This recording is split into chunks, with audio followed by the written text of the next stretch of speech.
పశ్చిమ గోదావరి జిల్లా parcel dead body కేసులో మరొక విస్తుపోయే నిజాలు బయటకు వచ్చాయి.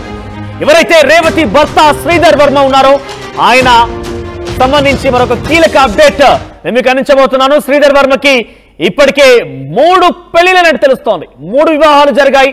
అయితే ఆయనకు సంబంధించి ఆచూకీ దొరకబట్టే ప్రయత్నంలో పోలీస్ ఆయన నెంబర్ని ట్రేస్ చేస్తే ఆయన ఎక్కడైతే ఎక్కువ సార్లు స్పెండ్ చేశాడో అక్కడ ఆ చోటుకు వెళ్ళి పరిశీలిస్తే ఆయనకు సంబంధించి వివాహాల యొక్క బండారం బట్టబయలైంది. అయితే అందులో 3వ వివాహానికి సంబంధించి జరిగిన నేపథ్యంలో 3వ మహిళ ఉన్న చోట ఆవిడ కాళ్ళ గ్రామంగా ఉంటుందట. అయితే ఆ కాళ్ళ గ్రామంలో ఉంటున్నటువంటి చోట పోలీసులు ఒక పార్సల్ అక్కడ కూడా సేమ్ ఇదే తరహాలో చెక్క పెట్టెను గుర్తించారు.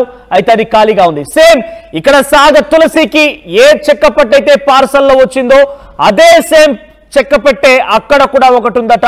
అది కాళ్ళ గ్రామంలో ఉంది. 3 వివాహాలు జరిగాయి శ్రీధర్ వర్మకి. మనకు కనబడుతున్నటువంటి ఆ స్క్రీన్ పైన అనుమానితుడు శ్రీధర్ వర్మ.